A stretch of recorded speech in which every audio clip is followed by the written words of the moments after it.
regulate your habits.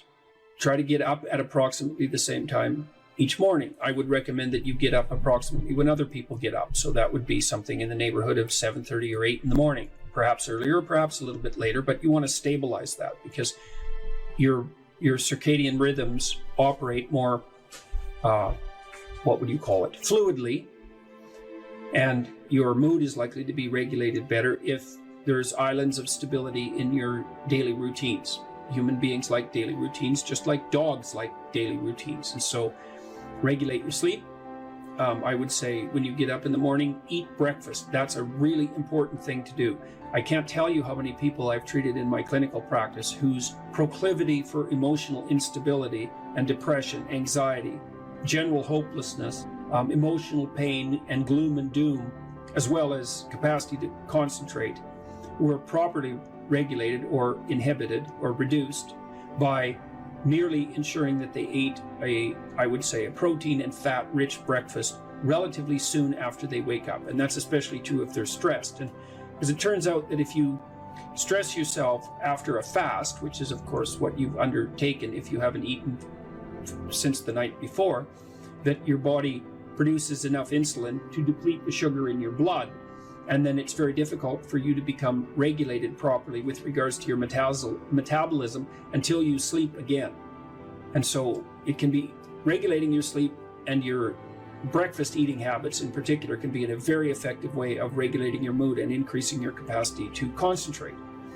The other thing I would say is that scheduling your time is also extraordinarily useful. And so I can tell you a little bit about how to use schedules effectively. You should develop a long-term plan. So you have to set up your long-term vision. And then I would say once you set up that vision so that you know how to orient yourself, then you should start designing your days. And you can do that very effectively with a calendar like Google Calendar. Many people say, well, I hate using a schedule or I hate using a calendar. What you're doing is using the calendar as an external tyrant that's telling you what you should do if you were going to be a conventionally good person each day. So you load yourself up with arbitrary responsibilities. But that's not really how you should use a schedule. What you should use a schedule to do is to design the day that you would most like to have. And obviously that's going to include accepting some responsibility and undertaking to make progress on those things that you have to make progress on to keep your life from collapsing into chaos. But it should also mean that you schedule in activities that make you actually want to have that day. And so if you're using a schedule properly, that it can be your friend. And that can also be something that can increase your capacity to concentrate. And then I would say, well, if you're very scattered, then you can start to train yourself. You might say, well, I need to learn to read without distraction. So maybe what you do, you say, okay, well, for the next week, I'm going to read 10 minutes a day, and I'm going to try to limit the distractions. And if you're successful at that, then you could try 12 minutes a day. And if you're successful at that, you could try 15 minutes a day. And the trick is to set a goal for yourself that is slightly beyond your current level of performance, enough to be challenging, enough to be worthwhile if you accomplish, but not so difficult that you're likely to fail. And then practice incrementally, day by day, trying to inculcate the habits that you want to inculcate. And assume that it'll take you a number of months or even a number of years in order to become very fluent at the habit. The important thing is to start improving incrementally, because incremental improvement pays off like compound interest.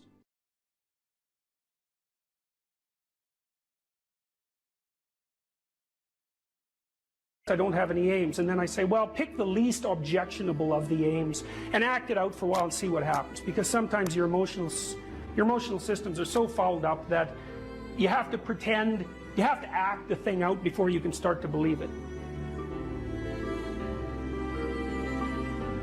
Life can be meaningful enough to justify its suffering. I thought, God, that's such a good idea. Because it's not optimistic exactly. You know, some people will tell you, well, you can be happy. It's like, those people are idiots. I'm telling you, they're idiots. There's going to be things that come along that flatten you so hard you won't believe it. And you're not happy then. And so if life is to be happy, well, in those situations, what are you doing? Why even live? But life isn't to be happy. If you're happy, you're bloody fortunate, and you should enjoy it. You should, because it's the grace of God, so to speak.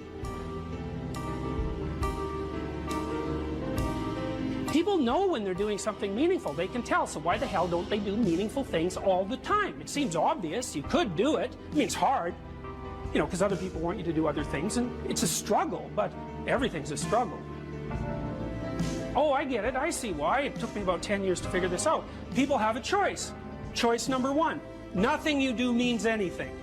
Well, that's kind of a drag, right? It's meaninglessness of life and all that, existential angst.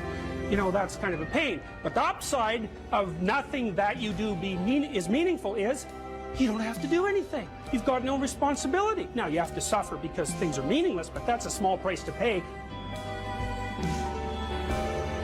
The alternative is everything you do matters. Really. If you make a mistake, it's a real mistake. If you betray someone, you tilt the world a little more sharply towards evil rather than good. It matters what you do. Well, if you buy that, then you can have a meaningful life. But there's no mucking around. It means responsibility. It means that the decisions you make are important.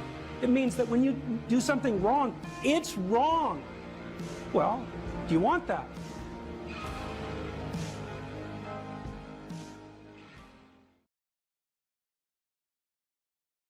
You cite a tired brain, foggy thinking, as the reason to stop answering questions or giving a talk. How do you combat this while working or writing daily? Well, I eat a big breakfast relatively soon on waking.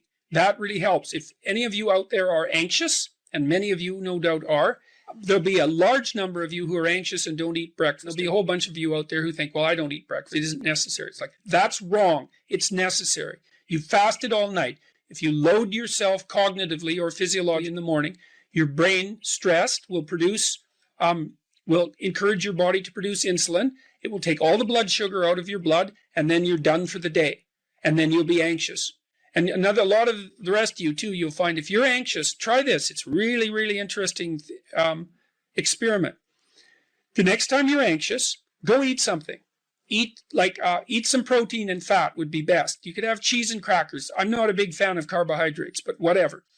Eat whatever you're willing to eat, but make it solid. Don't eat a peanut butter, or don't eat a chocolate bar or something sweet. Eat something substantial, a piece of meat, a piece of cheese, some peanut butter, something like that.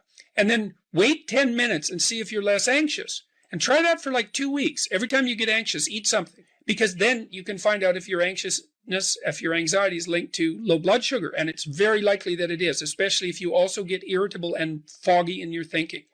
And the best way to treat that, as far as I've been able to tell, and there's a decent literature on this, is to make sure that you eat a big breakfast. And you might say, well, I'm not hungry in the morning. It's like, who the hell cares if you're hungry? I didn't say enjoy your breakfast.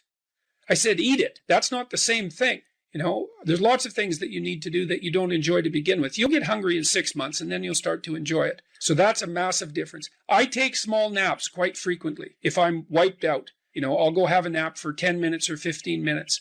And then that helps quite a lot. I try to wake up on a fairly regular schedule. That's another thing I would really recommend for people whose lives are in disarray and who are anxious. Try to fix your wake time. Going when you sleep, that's not so important. So you can still, you know, stay up late and have fun and all that. But getting up in the morning is really helpful. So, you know, and you also have to figure out how much you can work or write. I can't write for more than about max. My sustainable maximum for writing is 3 hours a day. And if I push it past that, then, especially if I'm editing, I make mistakes when I'm editing, so that's counterproductive, and I can't sustain it across time. And so I don't really think you can do more than about 3 hours of extremely intense intellectual work a day. Although if you have a nap, you can stretch that, but I think at least I end up paying for it across time. So nap, make sure you eat, and make sure that you get enough sleep. So that's how I combat it and try to make myself hyper efficient.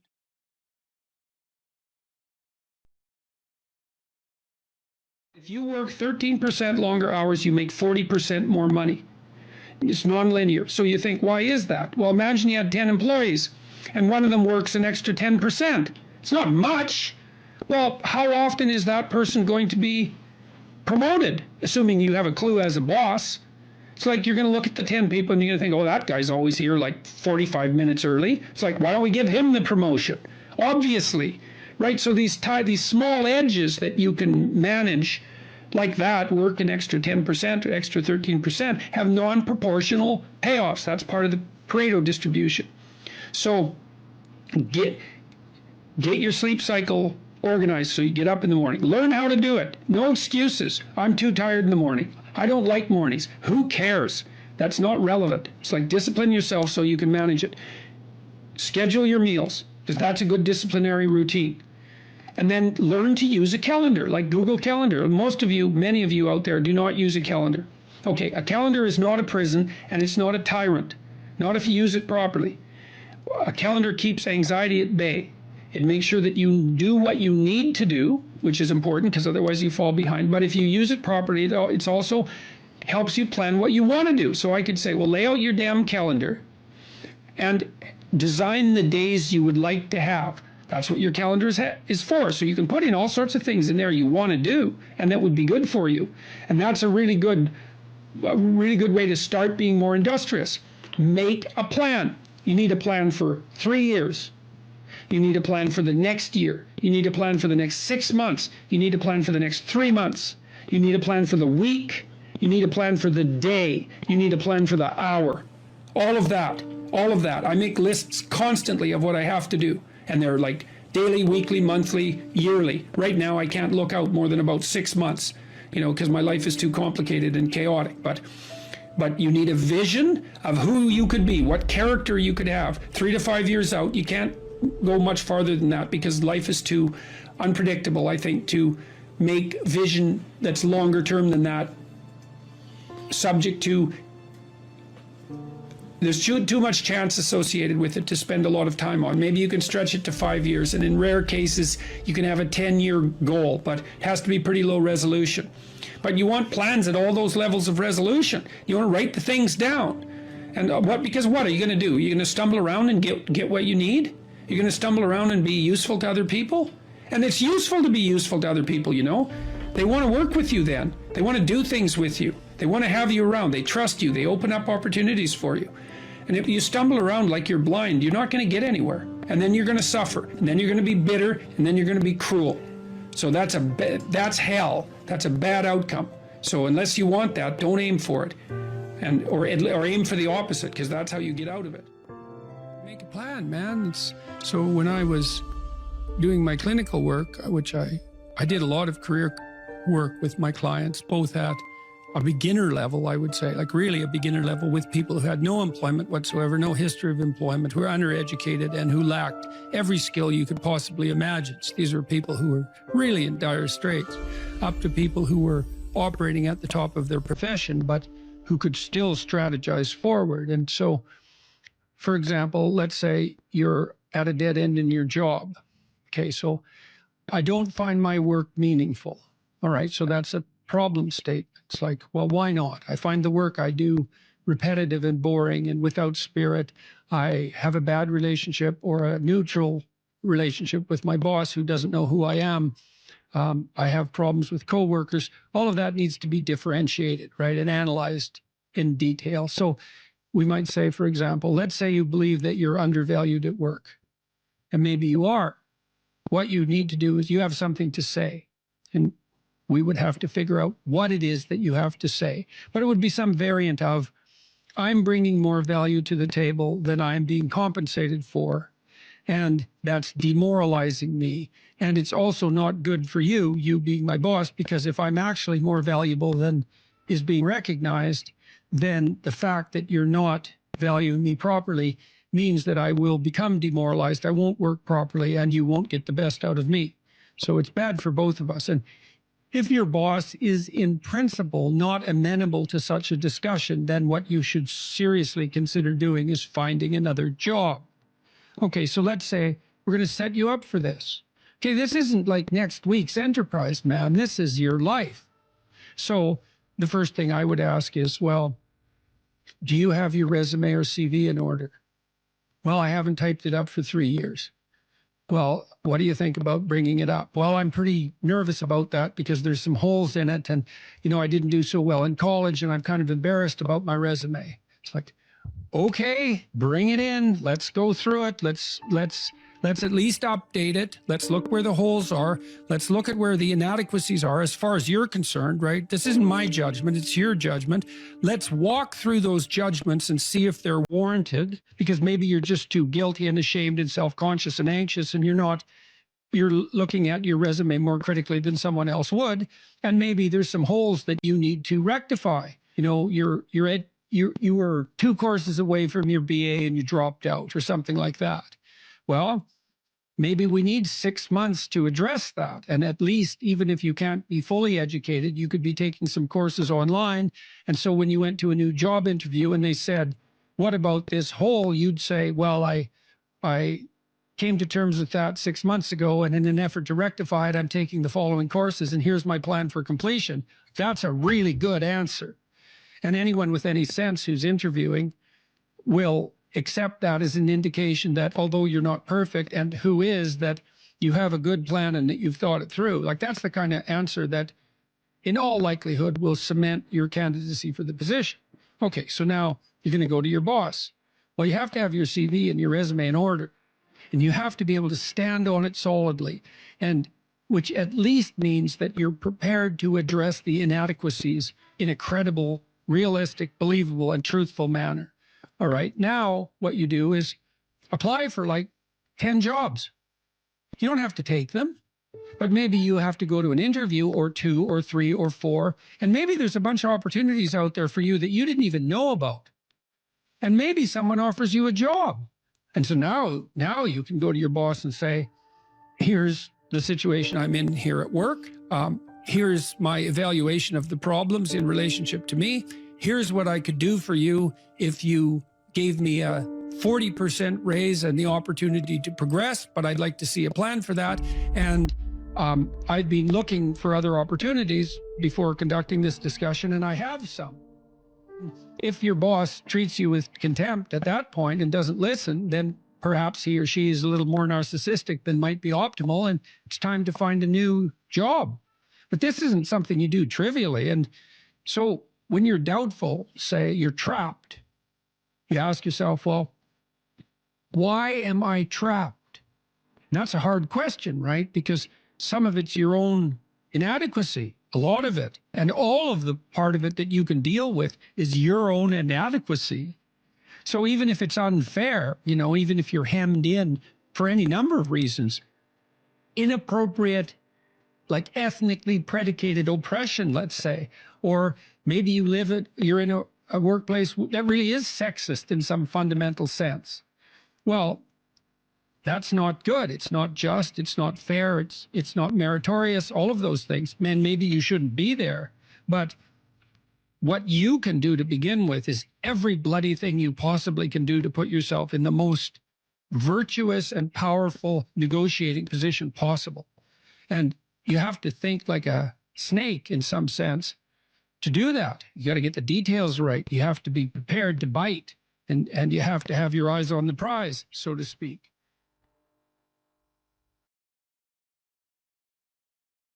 Can you get a job or a career? Can you educate yourself? Can you regulate the draw of temptation, drug and alcohol use in particular, sexual temptation as well? Oh, do you do anything that's remotely resembling civic responsibility? Are you a member of a political party? Do you go to church? I don't go to church because, their beliefs don't match mine. It's like, who the hell cares about your beliefs? You're like 16. You don't even have beliefs. And if you think it's like you're right and the Catholic Church is wrong, well, good luck with that attitude.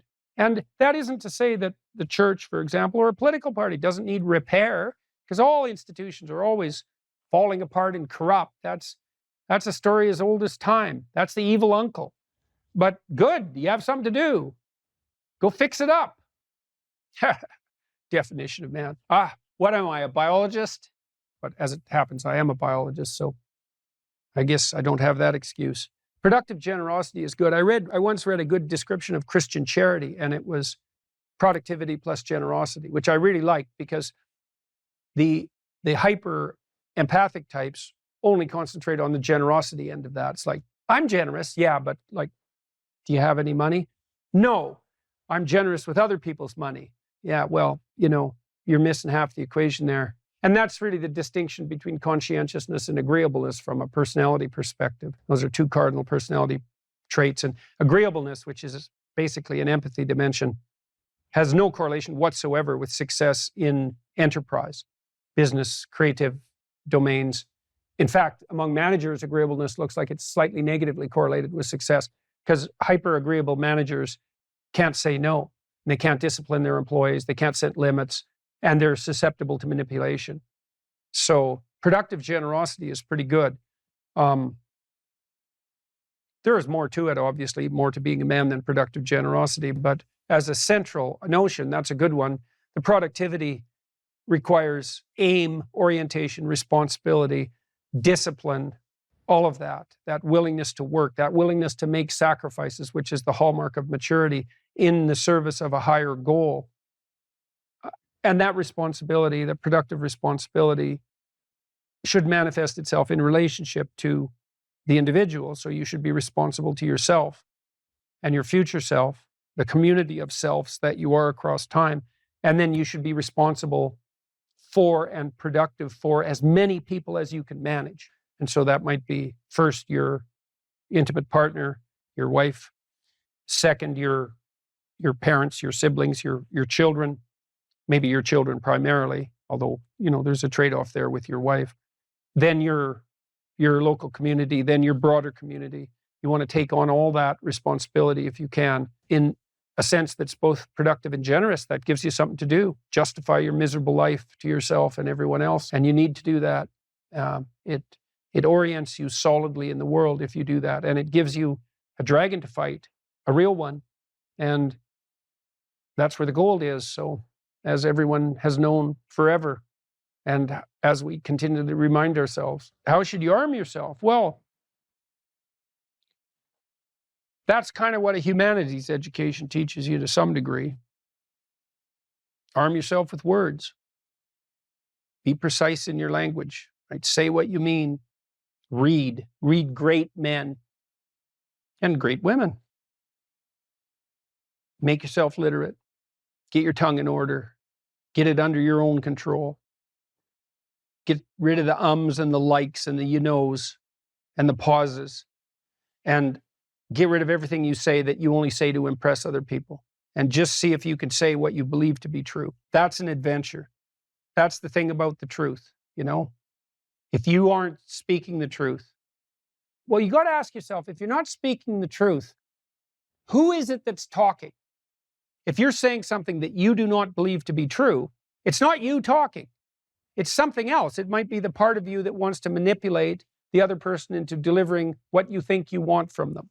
Well, what is that spirit of manipulation that you've allowed to possess you? It's not you. Let's say you decide to live your whole life in that instrumental manner. You're going to craft your words like the student who says, well, I'm going to write what the professor wants to hear so I get the grade. It's like, well, you just turn yourself into that. Well, who is it that's doing that manipulating? It's not you, because those aren't your words. So even if you get the grade, it's not you that got the grade. It's the false you. It's the manipulative you. So you do that your whole life. You don't have your life. And then you think, well, God, that was a miserable life. I manipulated everybody. They were so damn stupid. They were sucked in by it. They're all contemptible. Everyone does it, which they don't, by the way. And so that's a pathway to bitterness. Partly because if you're a manipulator and you use your language falsely, you don't live your own life. You live the life of whatever possesses you when you think it's you manipulating. And so you live the life of the spirit of manipulation. And there's no difference between that in some fundamental sense and demonic possession. So if that's what you want, go right ahead. But what you miss is the adventure of your own life. Because if you say what you think, this is a really important thing to understand. You have no idea what will happen if all you do is say what you think. Because you have to let go of everything. Just to do that, you have to assume that there isn't anything better that can happen than what happens if you tell the truth no matter what happens. Because you say, I'll tell the truth and I get in trouble. It's like, well, is that good or bad? Well, it's not so good when it's happening. When you get in trouble, that can be devastating. But in the medium term or the long term, I mean, in my situation, I've gotten in trouble plenty of times for things I've said. And many times I thought, that was fatal. That was the end. I said something or it was misinterpreted. But often I said something that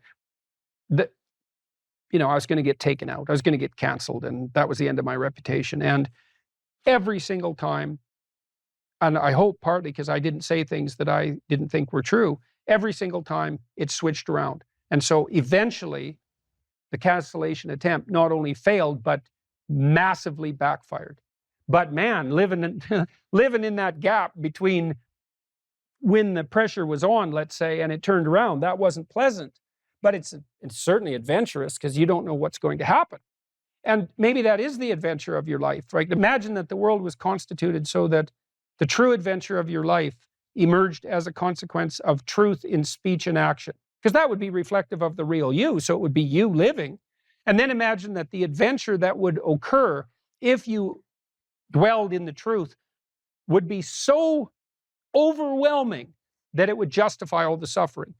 And I think that's true. The great people I know are brutally truthful to themselves and other people. And they have insanely adventurous lives.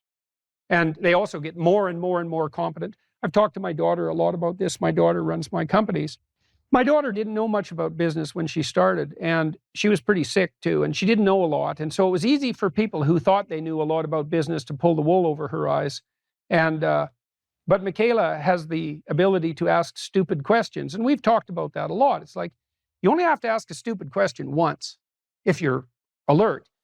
You ask a stupid question, and if you're in a crowd and you ask a stupid question, 80% of the people in the crowd have the same question. They're just too cowardly to ask. But you ask and then someone actually tells you, you never have to ask that question again. You're no longer stupid. If you're going to be a fighter, you have to want to win. And you have to want to hurt people. I mean, not for the sake of hurting them. That's what makes you different than an evil person. But you have to have that capacity. You have to develop that.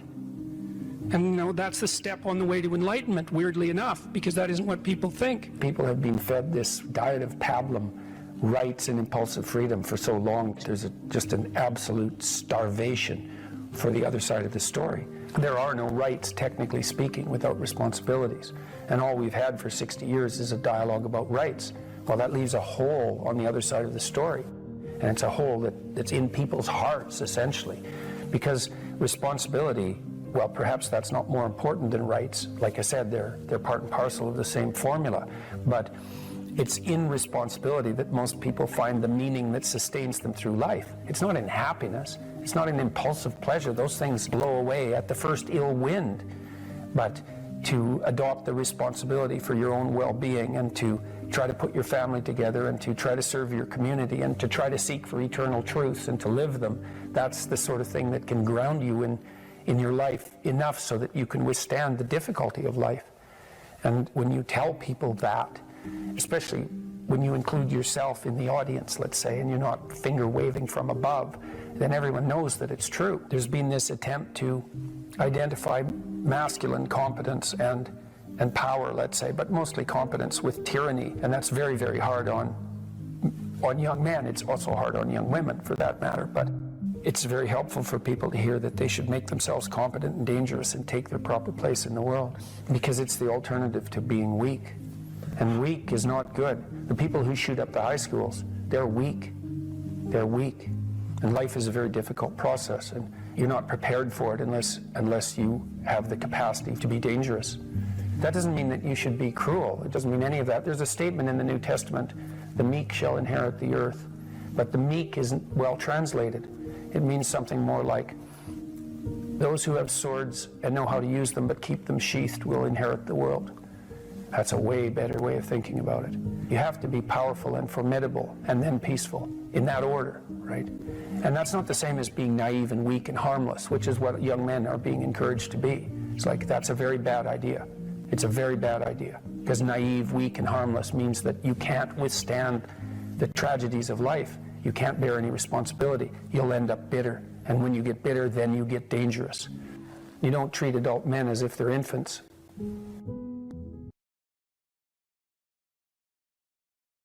It's very helpful for people to hear that they should make themselves competent and dangerous and take their proper place in the world. Competent and dangerous?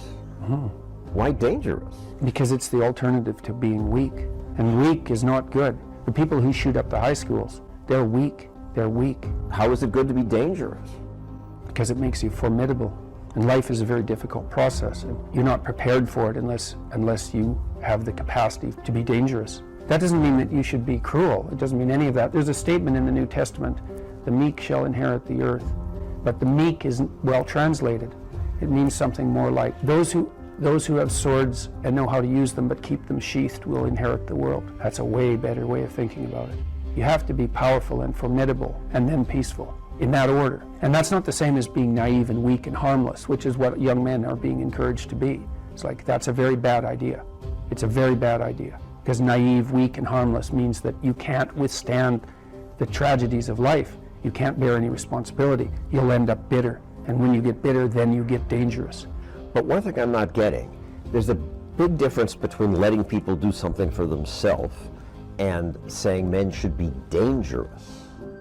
By dangerous, that implies I should be ready to threaten someone, to hurt somebody. No, you should be capable of it. But that doesn't mean you should use it. There's nothing to you otherwise. Like, if you're not a formidable force, there's no morality in your self-control. If you're incapable of violence, not being violent isn't a virtue. People who teach martial arts know this full well, right?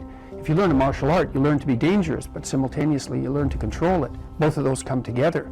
And the combination of that capacity for danger and the capacity for control is what brings about the virtue. Otherwise, you confuse weakness with moral virtue. I'm harmless, therefore I'm good. It's like, no, that isn't how it works. That isn't how it works at all. If you're harmless, you're just weak. And if you're weak, you're not going to be good. You can't be, because it takes strength to be good. It's very difficult to be good. People are afraid of the truth because often if you reveal it, it causes conflict in the moment. Telling the truth is definitely an adventure. Seeking for sure, but also telling. Another way of going about it is to just say what you think and see what happens. That's an adventure, because you don't know what the outcome is going to be. So look, there's this old idea that it's necessary to have faith in the truth. And so here's a way of thinking about that. Someone asks you a question and you might think, well, here's the outcome I want, and so here's how I'm going to answer that question. So that's one way of approaching it. But another way of approaching it is, you ask me a question, I'm going to think about the answer, and I'm just going to tell you what I think. And it doesn't matter what the outcome is, because I'm willing to see what the outcome will be, predicated on the idea that there isn't a better outcome than the one that truth produces. Even if it's harsh and terrible in the short term, and sometimes it is, it's like there isn't a better way of doing it. Now, you might say, well, how do you know that? And the answer is, well, I don't know that. That's why it's an article of faith, because I believe, and I believe this deeply, the being that you produce as a consequence of telling the truth is good, by definition, even though it's harsh and often uncomfortable, because you get in trouble. One of the things that I've really learned recently, or learned to articulate better, is that there's a very tight relationship between aspiration and responsibility. The first question might be, do you need to aspire to something? And the answer is, well, yes, because you have to do something. If you just sit there, you'll die. You can't just sit there. You have to go act out in the world. Okay, so act towards what? Well, that's whatever your aspiration is. You have to have an aim. Okay, well, what should the aim be? Well, it should be something worth doing, let's say. Why do something that you don't feel is worth doing? What do you think's worth doing? Well, if you watch other people and you judge when they're doing something worthwhile, you usually judge them positively if you see that they're taking responsibility, at least for themselves. But you want to be completely useless so other people have to take care of you? That's pretty pathetic. And maybe you could get your act together so you're taking care of yourself and your family. And maybe you could even do better than that and take care of yourself and your family and your community. Well, good for you. That's responsibility, and that's an aim.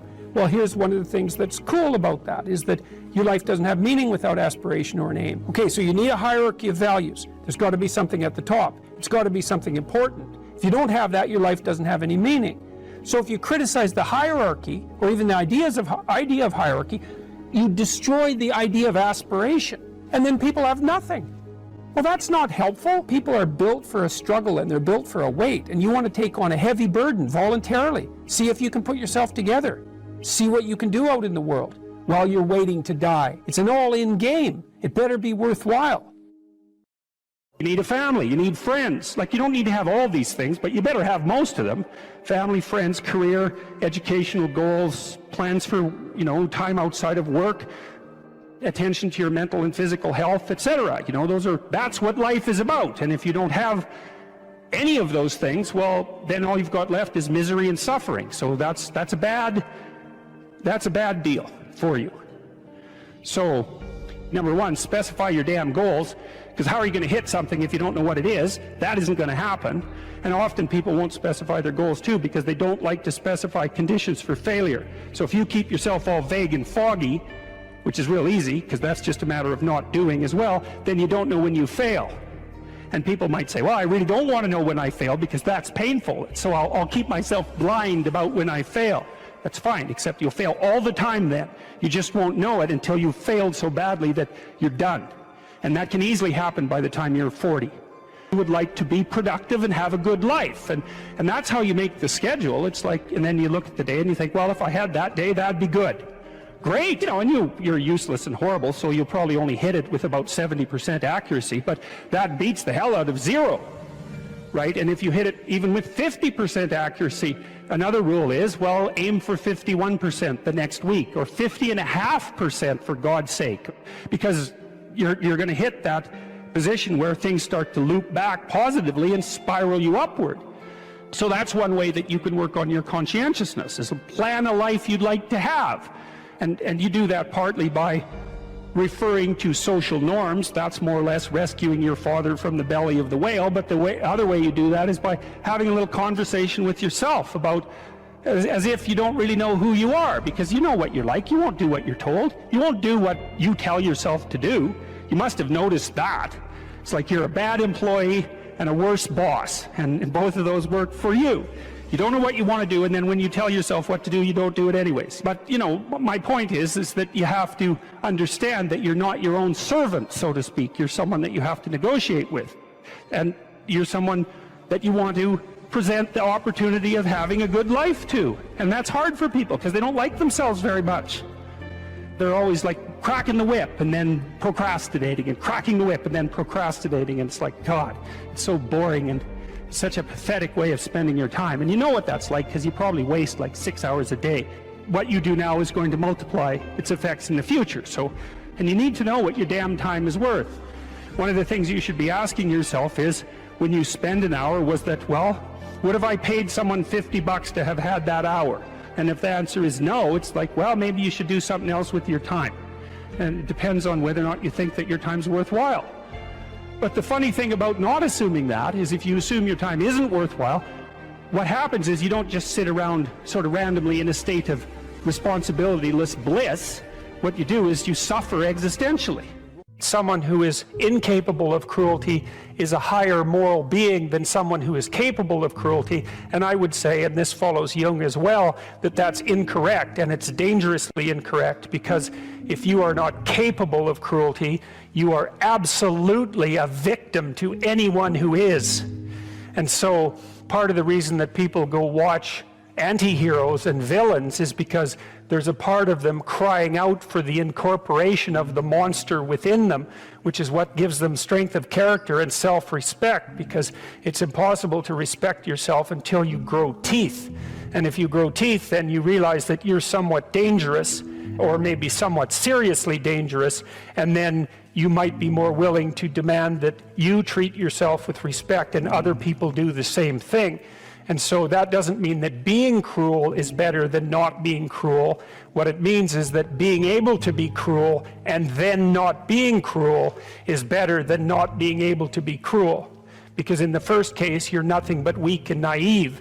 And in the second case, you're dangerous, but you have it under control. And a lot of martial arts concentrate on exactly that as part of their philosophy of training. It's like, we're not training you to fight. We're training you to be peaceful and awake and avoid fights. But if you happen to have to get in one, and I guess the philosophy also is that if you're competent at fighting, that actually decreases the probability that you're going to have to fight, because when someone pushes you, you'll be able to respond with confidence, and with any luck, and this is certainly the case with bullies, with any luck, a reasonable show of confidence, which is very much equivalent to a show of dominance, is going to be enough to make the bully back off. And so the strength that you develop in your monstrousness is actually the best guarantee of peace. And that's partly why Jung believed that it was necessary for people to integrate their shadow.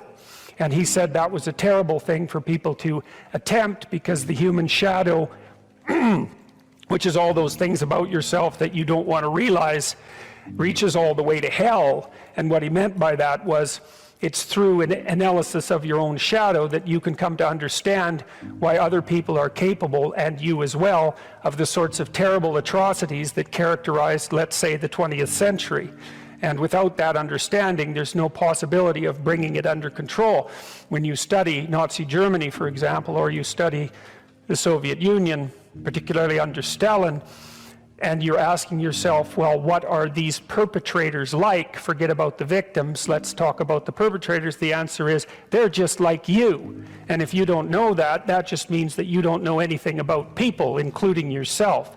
And then it also means that you have to discover why they're just like you. And believe me, that's no picnic. So that's enough to traumatize people, and that's partly why they don't do it. And it's also partly why the path to enlightenment and wisdom is seldom trod upon, because if it was all a matter of following your bliss and doing what made you happy, then everyone in the world would be a paragon of wisdom. But it's not that at all. It's a matter of facing the thing you least want to face. So as men move into their careers, how might responsibility and purpose be conceptualized? Well, look, so I always start from the fundamental observation that life is characterized by a fair bit of suffering. There's a tragic element to life. Tragedy tainted by malevolence. And what that poses a problem, and the problem is, well, what can sustain you through suffering and tragedy? Betrayal and illness, death, loss, disappointment, frustration, confusion. And it's not hedonism. It's not happiness. Not if you conceptualize happiness in this narrowly pleasure-seeking hedonic way. First of all, that doesn't iterate very well. You know, you can drink 26 of vodka one night, and that might be a pretty fun night, but you know the next 2 or 3 days are not going to be so pleasant, and you'll probably do at least 5 things that you seriously regret, assuming you can remember what they are. So it's not a great strategy, and everyone knows that, you know, that casual, impulsive pleasure seeking is not, it's not a good game. Everyone knows that. And that doesn't mean you should be afraid to try it, right? That's entirely different. You need to bash yourself around a bit. What did William Blake say? Wisdom through excess. There's definitely something to that. So, you know, walling yourself away from experimentation, that's not a good idea. But falling prey to indulgences, that's a catastrophe. So you can't find, and then if your life is proceeding in a direction that's painful and tragic for reasons that might be really out of your control, obviously you're not going to be happy during those times. You may not have even the opportunity to seek anything that's pleasurable or the ability to experience it. So then what's going to sustain you under those circumstances and sustain your will to live, but even more importantly, protect you from the resentment and the moral corruption that unrequited suffering can so easily produce? And the answer to that is not happiness, but something like meaning. And then you might ask yourself, well, where is meaning to be found? And the answer seems to be primarily through the voluntary adoption of responsibility. You know, so people find meaning in the love they have for their partner and their decision to care for someone else as well or better than they would care for themselves. They find meaning in that, and it can sustain itself across many, many decades, for better or for worse. That's no joke, that phrase. They find meaning in the relationship they establish with their children, assuming they take the responsibility for that relationship. They find meaning in their friendships. They find meaning in their business associations, their civic engagement. You know, people moralize at, older people moralize at younger people and say, well, you should accept your responsibility, you should shoulder your duty. And that's true, but it isn't exactly that you should do it because you should do it, even though you should. It's that there isn't anything better that you can possibly do. Like, you have to justify yourself to yourself. You have to justify yourself to yourself because of your inadequacies and your failure and your error and your propensity to repeat errors that you know you shouldn't repeat, your sinful nature. You have to atone for that. And then you have to justify your life to yourself because it's characterized by death and suffering. And so you need something worthwhile to do. And, well, then you might say, well, there's nothing worthwhile to do. It's, well, you're probably not really in any position to make that judgment, you know, until you've gone all in at least one thing. At least one thing. Because, like, who the hell are you? You're 16, you're cynical and nihilistic. It's like, you're not wise. You're not a philosopher. You don't know anything. And thank God, right? Because you don't even want to think you know anything because you're bloody miserable and you're suffering. And so if you're also right, well, then you're doomed. So you better bloody well pray that your cynicism and nihilism, unearned though it may be, is based on a fundamental falsehood. And it is. You can find deep significance in your life, and you find it essentially through the decision to voluntarily bear your suffering and to trudge uphill nonetheless. And there's something heroic about that in the most fundamental sense. And that heroism is something so deeply meaningful that it, in some sense, triumphs over even death. And so, as you move forward through life, you mature, you start by developing responsibility for yourself, your friends, your roommates, then you take on a partner, and you have a family, and you expand the domain of responsibility and generosity, and you want to expand that. Who knows how much you can expand that? You know, you could be a credit to the nation.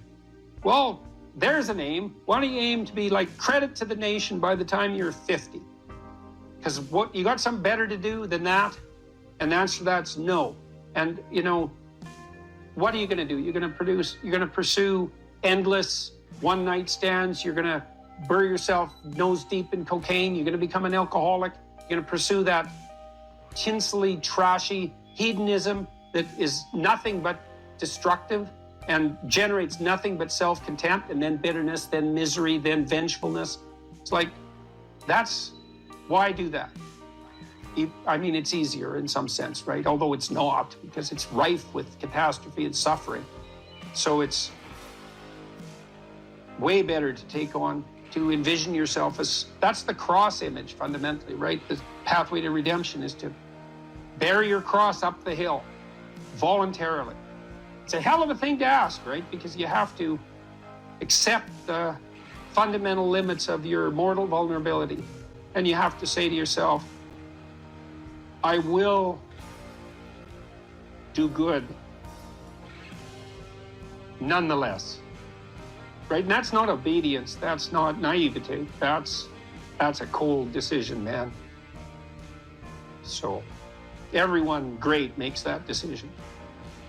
So make that decision, because maybe you're great.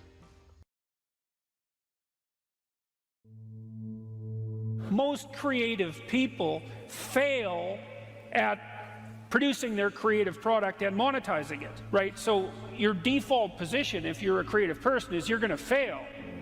And that's because it's hard to come up with something new, and it's hard to present it to the market at the right time, and it's hard to market it. Like, those things are really, really difficult. And so what successful entrepreneurs do is they just keep doing it over and over and over and over and over and over and over. And eventually, if they're fortunate, one of their ideas happens to hit the right place at the right time.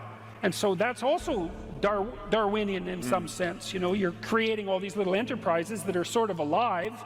They're run by people, after all, and even if your idea is good, that doesn't mean it will be successful. There's so many things that have to be taken into account. So this is partly why persistence, and that's part of conscientiousness, is so useful. It's like, you know, what do they say? If at first you fail, then try again. And that would probably mean try something different rather than the same thing.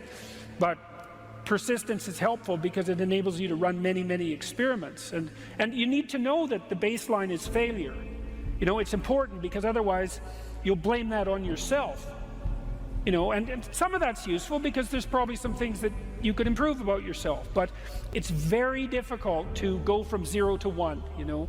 If you're starting out as a salesperson, for example, the hardest sale is the first customer, and then, you know, they get easier with each additional customer.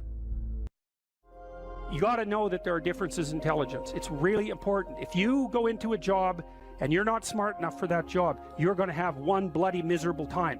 And you're going to make life wretched for the people around you because you won't be able to handle the position. But what you really want to do, as far as I can tell, if you want to maximize your chances for both success and let's say well-being, is you want to find a strata of occupation in which you would have an intelligence that would put you in the upper quartile. That's perfect. Then you're a big fish in a small pond. And you don't want to be the stupidest guy in the room. It's a bloody rough place to be. So, and you probably don't want to be the smartest guy in the room either, because what that probably means is you should be in a different room. If you want to be the best at what you're doing, bar none, then having an IQ of above 145 is a necessity, and maybe you're pushing 160 in some situations, and maybe that's making you one person in 10,000 or even one person in 100,000. And then also, to really be good at it, you probably have to be reasonably stress tolerant and also somewhat conscientious. There's nothing you can possibly do to become more deadly than to improve your facility with language. And the way you do that is by reading, especially great things, and by writing, and by thinking, and by speaking, for that matter. But how could that not be viewed as absolutely central to what education is about? You want to be inarticulate and stumble over everything that you try to think and communicate? Yeah. How are you going to get anywhere? You don't even know who you are under those circumstances. You're this massive feeling that's expressing itself, you know, maybe in violence because you can't find the words, and you stumble around and bump into things, and you're clunky and dull, and you're not witty, you don't sparkle. It's from the uphill climb that we derive our value, and I mean this technically. So almost all the positive emotion we feel, especially the emotion that fills us with enthusiasm, and that's experienced in relationship to a goal. And so in some sense, you want a goal that you can never attain. So you can always move closer to the goal that recedes as you move towards it. You think, well, that's frustrating. It's like Sisyphus pushing the rock uphill. But it's not, because as you pursue that goal, you put yourself together and your life does get better and richer and more abundant. And that's why the highest levels of virtue and goal are in some sense transcendent. You want them to be above everything you're doing so you can continually move towards something that's more sublime and better. That's what you are. You're here to live, not to sleep. And the problem with the vision of Mai Tais on the beach is that, well, first of all, that's a vision of drug-induced unconsciousness. Second, it's only going to work for about a week. Third, you're going to be a laughingstock in a month and depressed and aimless and goalless. You want a horizon of ever expanding possibility. And so it does happen to people because they've staked their soul on the attainment of an instrumental goal. And it can be a pretty high order goal, but then you think, now I'm there, now what? Well, the answer can't be, well, I'm going to live in the lap of luxury and never have to leave the face. What do you want to be, a giant infant with a gold bottle? You never have to do anything but lay in your back and suck. It's like, you see the problem with that as a conceptualization. It's no, you want to be like an active warrior moving uphill with your sword in hand. And that's dynamic, that's exciting. One of the rules, I think it's rule 4, is compare yourself to who you were yesterday and not to who someone else is today. And see, that's a game you can win. The possibility that you can make yourself slightly better on a continual basis is, I think that's something that's accessible to everyone. I think that's equivalent to leading a virtuous life. And there is something to be said for virtue and truth, you know, and that is one thing. Another thing that I've noticed about people who've been phenomenally successful is that they really do everything they can to live a truthful life. And you can get a bloody long ways by being honest. Lay a disciplinary structure on yourself. Get the chaos in in check. And then you can move towards a state that's freer. It's discipline first. Like, look, if you're going to become a concert pianist, there's going to be several thousand hours of extraordinarily disciplined practice. That's the imposition of order on your potential, let's say. But what comes out of that is a much grander freedom. And so virtually every freedom that you have in life that's true freedom is purchased at the price of discipline. But it's not some casual self-help doctrine. It's that if you don't organize yourself properly, you'll pay for it, and in a big way, and so will the people around you. And I would say, start where you can start. You know, if something announces itself to you as in need of repair, that you could repair, then hey, fix it. You fix 100 things like that, your life will be a lot different. Now, I often tell people too, fix the things you repeat every day, because people tend to think of those as trivial. You get up, you brush your teeth, you have your breakfast, you know, you have your routines that you go through every day. Well, those probably constitute 50% of your life. And people think, well, they're mundane, I don't need to pay attention to them. It's like, no, that's exactly wrong. The things you do every day, those are the most important things you do, hands down. People are afraid of the truth because often if you reveal it, it causes conflict in the moment. Telling the truth is definitely an adventure. Seeking for sure, but also telling. Another way of going about it is to just say what you think and see what happens. That's an adventure because you don't know what the outcome is going to be. So look, there's this old idea that it's necessary to have faith in the truth. And so here's a way of thinking about that. Someone asks you a question and you might think, well, here's the outcome I want, and so here's how I'm going to answer that question. So that's one way of approaching it. But another way of approaching it is, you ask me a question, I'm going to think about the answer, and I'm just going to tell you what I think. And it doesn't matter what the outcome is, because I'm willing to see what the outcome will be, predicated on the idea that there isn't a better outcome than the one that truth produces. Even if it's harsh and terrible in the short term, and sometimes it is, it's like there isn't a better way of doing it. Now, you might say, well, how do you know that? And the answer is, well, I don't know that. That's why it's an article of faith, because I believe, and I believe this deeply, the being that you produce as a consequence of telling the truth is good, by definition, even though it's harsh and often uncomfortable, because you get in trouble. One of the things that I've really learned recently, or learned to articulate better, is that there's a very tight relationship between aspiration and responsibility. The first question might be, do you need to aspire to something? And the answer is, well, yes, because you have to do something. If you just sit there, you'll die. You can't just sit there. You have to go act out in the world. Okay, so act towards what? Well, that's whatever your aspiration is. You have to have an aim. Okay, well, what should the aim be?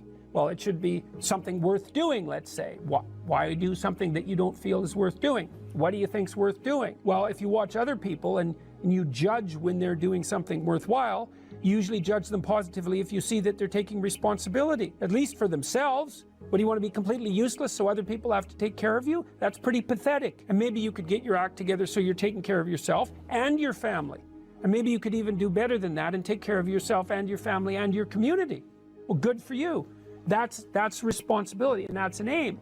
Well, here's one of the things that's cool about that, is that your life doesn't have meaning without aspiration or an aim. Okay, so you need a hierarchy of values. There's got to be something at the top. It's got to be something important. If you don't have that, your life doesn't have any meaning. So if you criticize the hierarchy, or even the idea of hierarchy, you destroy the idea of aspiration. And then people have nothing. Well, that's not helpful. People are built for a struggle, and they're built for a weight, and you want to take on a heavy burden voluntarily. See if you can put yourself together. See what you can do out in the world while you're waiting to die. It's an all-in game. It better be worthwhile.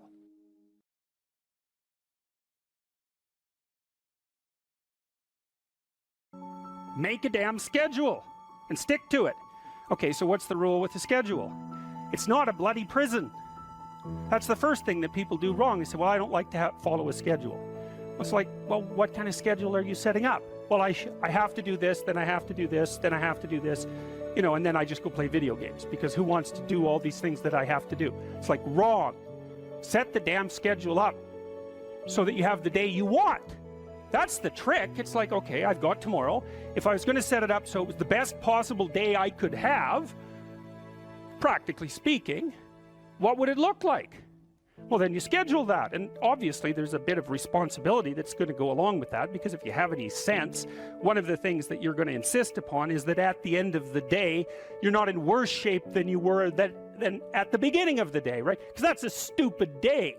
If you have a bunch of those in a row, you just dig, you dig yourself a hole and then you bury yourself in it. It's like, sorry, that's just not a good strategy. It's a bad strategy. So maybe 20% of your day has to be responsibility and obligation, or maybe it's more than that, depending on how far behind you are. But even that, you can ask yourself, okay, well, I've got these responsibilities. I have to schedule the damn things in. What's the right ratio of responsibility to reward? And you can ask yourself that, just like you'd negotiate with someone who is working for you. It's like, okay, you got to work tomorrow. Okay, so I want you to work tomorrow. And you might say, okay, well, what are you going to do for me that makes it likely that I'll work for you? Well, you could ask yourself that, So maybe you do an hour of responsibility and then you play a video game for 15 minutes. I don't know, whatever turns your crank, man. But, you have to negotiate with yourself and not tyrannize yourself. Like you're negotiating with someone that you care for, that you would like to be productive and have a good life. And that's how you make the schedule. It's like, and then you look at the day and you think, well, if I had that day, that'd be good. Great.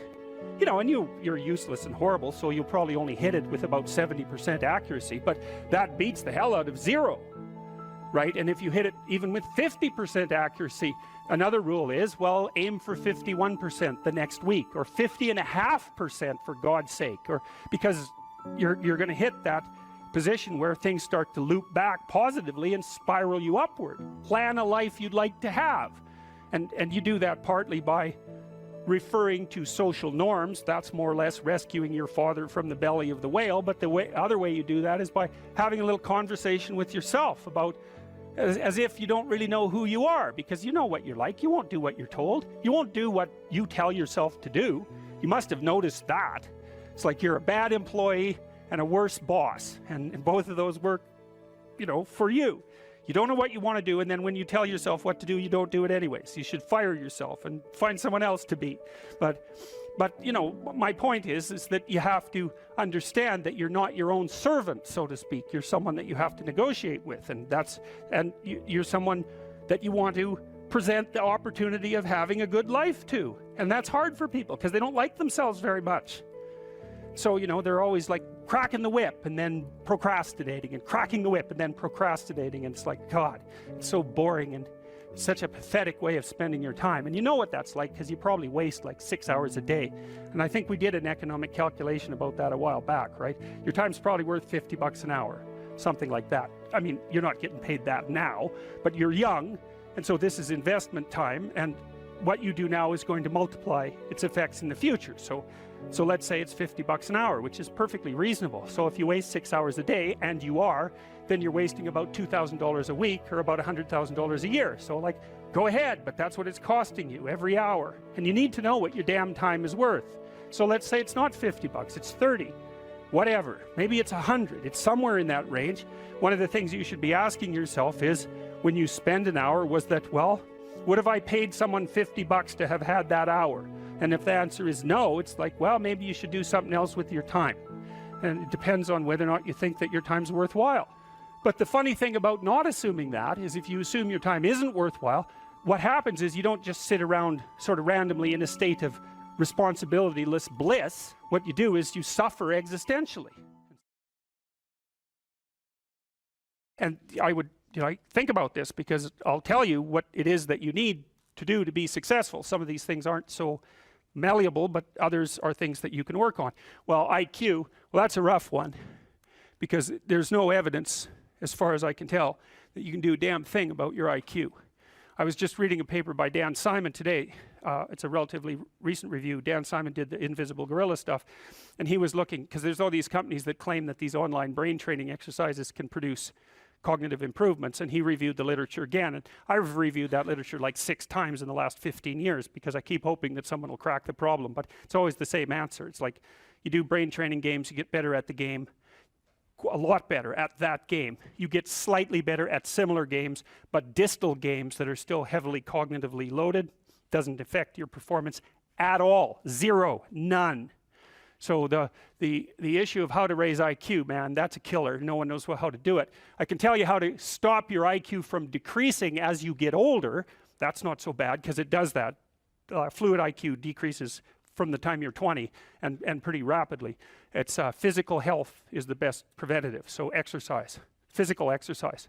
Weirdly enough, you know, you'd think, well, why? Well, your brain uses oxygen like mad, right? And it needs to be kept clean and well oxygenated. And physical exercise, both like weightlifting, so anaerobic and aerobic exercise, both seem to be very, very effective at staving off cognitive declines across the lifespan. So that's a really useful thing to know, because that's the only thing we know that does that. So then the next best predictor of lifetime success is conscientiousness. Well, so, and of the two aspects of conscientiousness, say orderliness and industriousness, the better predictor is industriousness. So the question is, well, what can you do about your industriousness? And the answer to that is, well, that's kind of rough too, because there's a strong genetic component. But you can work on micro habits with regards to your conscientiousness. And I think the best micro habits, this is partly to do with this future authoring program processes, I think the best thing you can do with regards to your conscientiousness is to set up some aims for yourself, goals that you actually value. And the future authoring program helps people do that. And basically, it does a situational analysis of, it helps you do a situational analysis of your life more than a psychological analysis, I would say. And so the questions are something like, well, all right, you're going to have to put some effort into your life. And you need to be motivated to do that.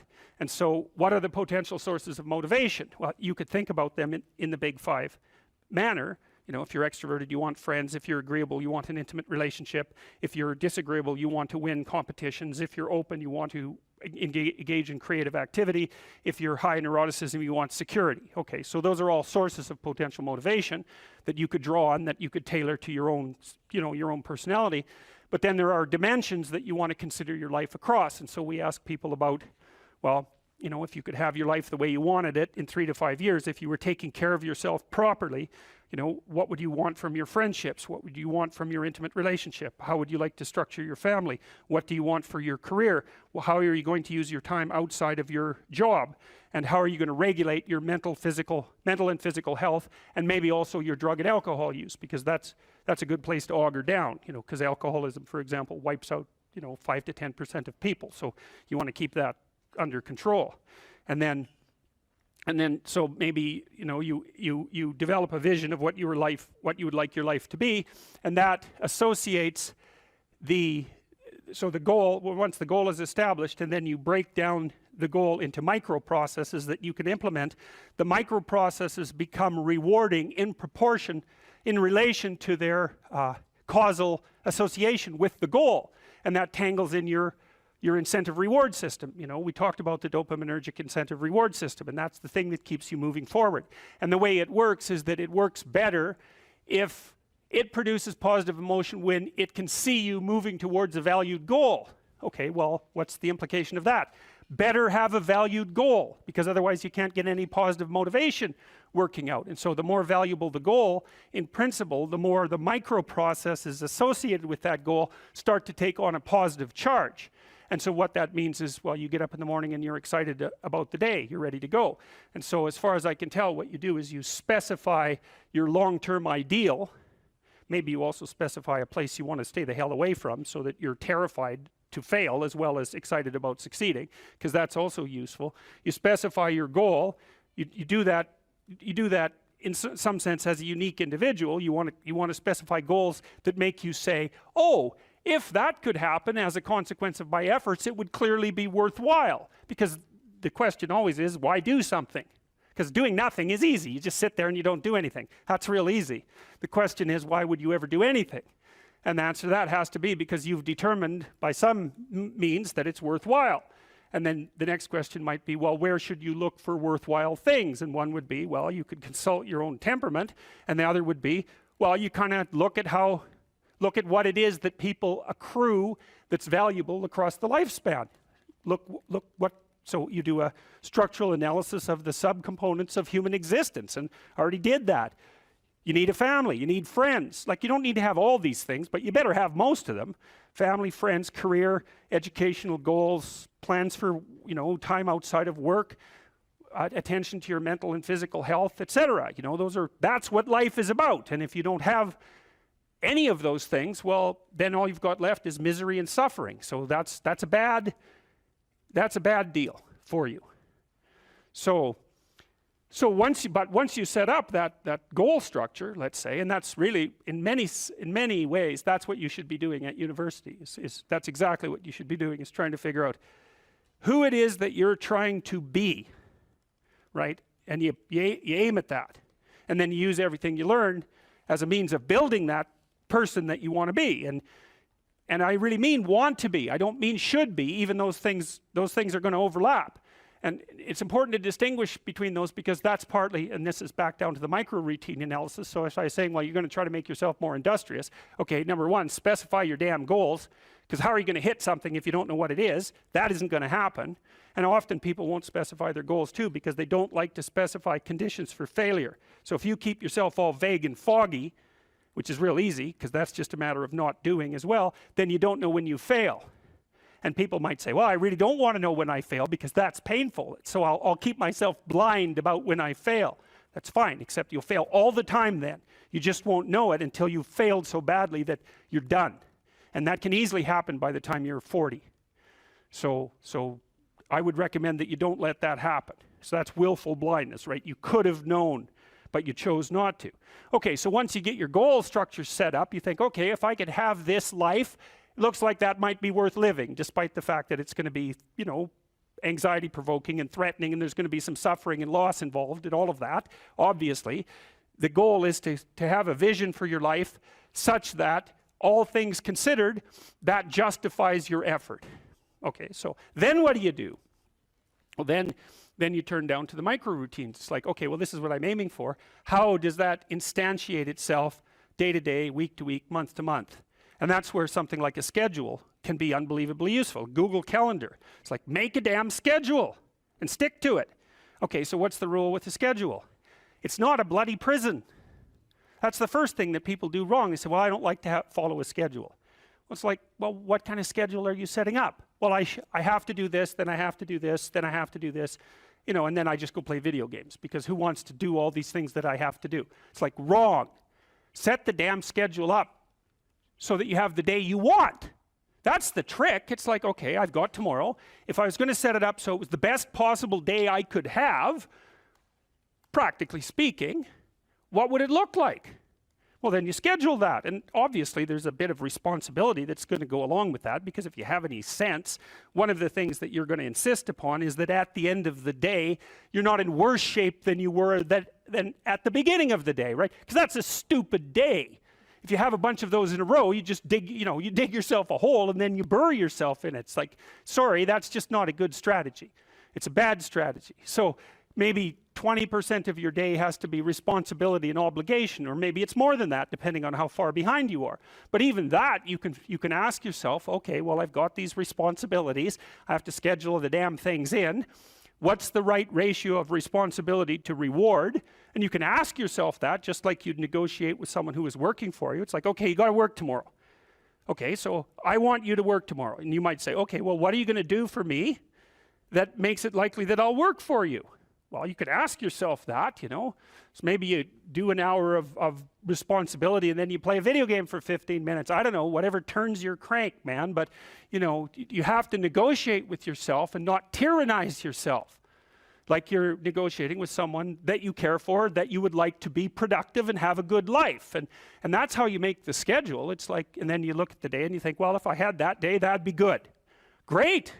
You know, and you're useless and horrible, so you'll probably only hit it with about 70% accuracy, but that beats the hell out of 0, right? And if you hit it even with 50% accuracy, another rule is, well, aim for 51% the next week, or 50.5% for God's sake, or because you're going to hit that position where things start to loop back positively and spiral you upward. And so that's one way that you can work on your conscientiousness, is plan a life you'd like to have. And you do that partly by referring to social norms. That's more or less rescuing your father from the belly of the whale. But the other way you do that is by having a little conversation with yourself about, as if you don't really know who you are, because you know what you're like. You won't do what you're told. You won't do what you tell yourself to do. You must have noticed that. It's like you're a bad employee and a worse boss, and both of those work, you know, for you. You don't know what you want to do, and then when you tell yourself what to do, you don't do it anyways. You should fire yourself and find someone else to be. When I talked about hierarchies, now it's very important where you are in your hierarchical position with regards to other people in relationship to your mental health. And this is a really important thing to understand, because you have an ancient counter in your brain, and that was the point of the biological comparisons, and lobsters being one set of comparisons, but not only lobsters. We know perfectly well, animal behaviorists, people who know their neuropsychopharmacology, know perfectly well that the serotonergic system operates quite similarly across most animals with complex nervous systems, and one of the things that it does is track relative status position. And in birds, wrens, which is another example I used, a lot of it is power.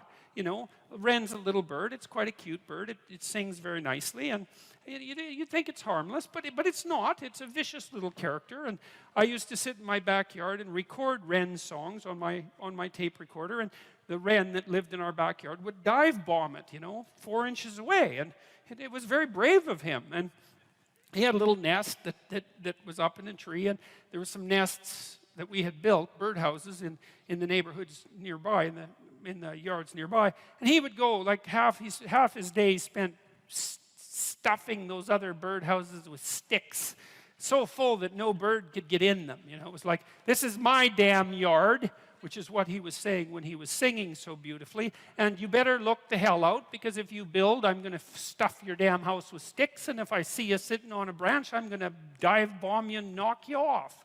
And that's power, and that's what wrens do, despite the fact that they're cute. And chickens do the same thing. There are pecking orders among chickens, and virtually every animal. Wolf packs organize themselves into hierarchies, and chimpanzees organize themselves into hierarchies, and like, there are rat hierarchies, and hierarchical organization is the rule among animals that live somewhat socially, and even those who don't, that occupy the same geographical territory. There has to be some way of organizing access to relatively scarce resources that doesn't result in chronic combat. Because chronic combat, well, look, you're Wren A and you're Wren B, and you decide to have it out, so you peck yourselves half to death, and you're Wren C, and so you got a little bit more patience. You just wait until those two wrens beat each other to death, and then you move in. It's like, it's a stupid solution. It doesn't even work for wrens, let alone people. And so, you know, the wrens announce their prowess, and they do that with the quality of their song and their displays, and they indicate to one another who shouldn't be messed with, and then there's a minimum of combat. And you could make a pretty good case that that's power, But like, it's not like wrens get together and build like wren apartment houses and then go out on collective worm hunt insects, I guess, collective insect hunting expeditions and bring them all back and distribute them, and, or make insect farms so that there's more insects for all the wrens. They haven't got that far, you know. They're competing in a zero-sum game. And that isn't what human beings do. We figured out how to not have zero-sum games a very, very long time ago. And it turns out that if the game you're playing isn't zero-sum, right, which means that there's only a finite number of resources and everybody has to fight to the death for them, and some are going to get the lion's share and others are going to starve. If you're not playing a zero-sum game, then you can learn to cooperate and compete in an intelligent and civilized manner, and all of a sudden, there's more than enough for everyone. Now, still, some people are going to have more than others, you know, but there's nothing. How are you going to stop that? And do you want to? Like, do you want to only know what, do you want to only be allowed to know what everyone else knows? You don't get to know anything that anyone else knows, because it's got to be equal. You want everyone to be exactly the same amount of attractive. and if you averaged attractiveness overall and you only allowed each person to be as attractive as the average person, there'd be not much attractiveness left in the world. And it seems to me that that would be quite the loss, And strength, you're not allowed to have any additional strength or ambition or talent or let's say athletic ability. It's like, or artistic ability. I mean, aren't we kind of happy that there's massive inequality in the distribution of talent? I know it's harsh and hard, but you can't expect everybody to have every talent that there is, and it would be a hell of a sacrifice if no one got to have any talent, because it wouldn't be fair. And so I don't get the whole equality of outcome thing. It isn't going to work. There aren't that many geniuses, We want to exploit the geniuses and get them to work for us. And if the price is that somebody has more than you do of something, well, suck it up, for Christ's sake. Well, Jesus, seriously, man. It's like, look, how much more do you have than most people have? You need to make $30,000 a year to be in the top 1% of the socioeconomic distribution worldwide. You always hear about the 1%. Right, the evil 1%. And they churn, by the way, because it's not the same people all the time. It's like all of you here are in the evil 1%, and you think, well, that's not very fair, because I was really only talking about within my country. Well, that's convenient for you. It makes it really, really convenient argument for you. It's like, well, all those other people, those foreigners, they don't count. If they're poor, who the hell cares? It's the Australians that matter. And so, no, that's a non-starter. And by historical standards, you're doing a hell of a lot better than the top 1%, I can tell you that. I read a nice article by a coalition called Human Progress the other day, and they were comparing the typical middle-class person who lives now with Rockefellers in the 1919s, and say, well, would you rather be a middle-class person now or Nelson Rockefeller in 1919? And the answer seemed pretty damn clear that, well, if you were Nelson Rockefeller, then you would have been richer than anyone else. And there's something to be said for that status, right? Because people do like to have more than others. I don't know if it's a good thing or not, but it is one of the things that we like. And so you'd have that. You'd be richer than everyone else. But there'd be all sorts of things that you have that now that Nelson Rockefeller wouldn't have had a hope of purchasing, like the antibiotics that he would have needed to stop his son from dying, for example, just as a start. And so I think this complaint about inequality, look, no one likes inequality exactly. You walk down the street, this is why I always get a kick out of people who protest, I'm against poverty. It's like, really?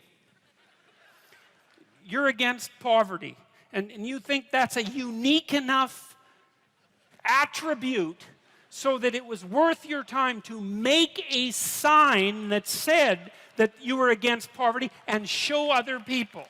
It's like, I've never met anyone that was for poverty. You walk down the street with someone who's pretty well off, and they've got 1920s spats on and a bowler, and they're feeling pretty damn rich, and a Stockster certificate sticking out of their back pocket, and there's a homeless person there, and they give them a good kick, and they say, the more poverty, the better. It's like, no. When people walk down the street and you see homeless people, and homelessness is a complex problem. Like you think, well, homeless people are poor. It's like, yeah, man. That's like one problem they have out of 50. And like I've worked with poor people, in my clinical practice, and poor in multiple dimensions. And many of them, you gave them money, they were just done. Especially if they were like alcoholics and cocaine addicts. As long as they were broke, they had some hope of living through the next month.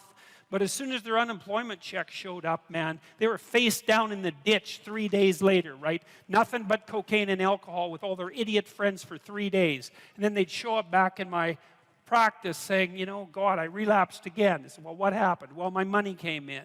It's like, yeah, money's really going to do you a hell of a lot of good. It'll just kill you faster than poverty. Now, not that there's anything good about poverty, but it's not like these are simple problems. You walk down the street and you see someone who's been an alcoholic for 20 years and maybe they're addicted to methamphetamines as well, or maybe they're schizophrenic. It's like, it isn't unequal distribution of monetary resources that is the primary cause for that problem, and it isn't going to be some sort of straightforward redistribution that's going to fix it, because it's way more complicated than that.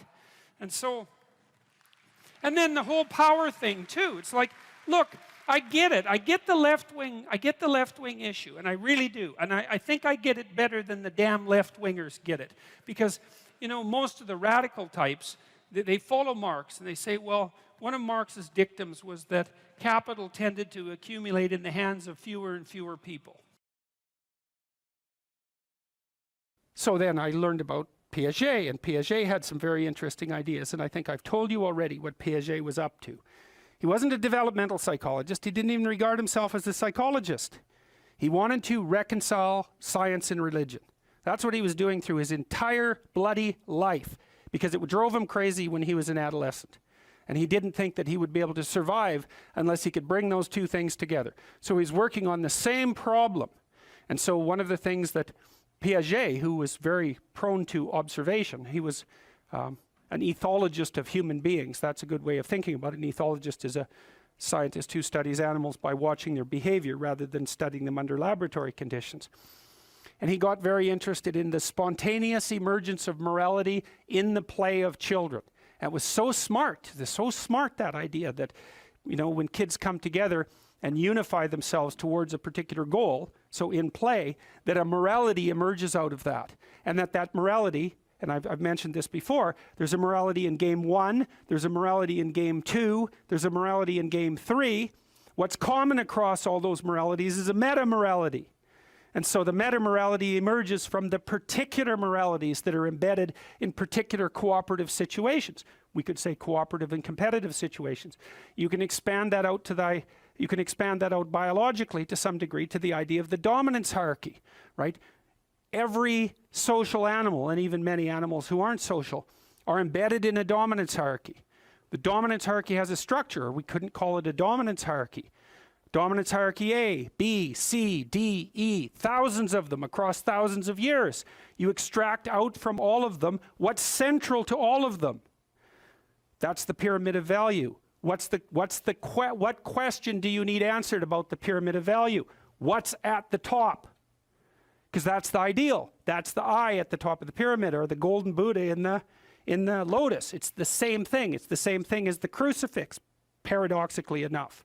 And it has to do with something like the voluntary acceptance and therefore transcendence of suffering. It's something like that. These are not arbitrary ideas. They're deeply, that's my case anyways, they're deeply, deeply, deeply rooted in biology and culture. They're as deeply rooted in biology as the dominance hierarchy is rooted in biology. And we already know the answer to that. The dominance hierarchy has been around for 350 million years. It's a long time. You don't get to just brush that off and say, well, morality is some sort of second-order cognitive problem. It's like, no, it's not. I mean, I can tell you something about its instantiation in your nervous system. You have a counter at the bottom of your brain that keeps track of where you are in terms of your status, and it bloody well regulates the sensitivity of your emotions. So if you're at the bottom of the hierarchy, barely clinging on to the world, everything overwhelms you. And that's because you're damn near dead. And so everything should overwhelm you. You've got no extra resources. Any more threat, you're sunk. So you become extremely sensitive to negative emotion, and maybe also impulsive, so that you grab while the grabbing's good. And if you're nearer the top in the dominance hierarchy and your counter tells you that, then your serotonin levels go up, you're less sensitive to negative emotion, you're less impulsive, you live longer, like everything works in your favor. Your immune system functions better, and you're oriented at least to some degree towards the medium and long-term future. And you can afford that because all hell isn't breaking loose around you all the time. And so then the question is there a way of being that increases the probability that you're going to move up dominance hierarchies? Well, that doesn't seem to be a particularly provocative proposition, unless you think that it's completely arbitrary and random, and that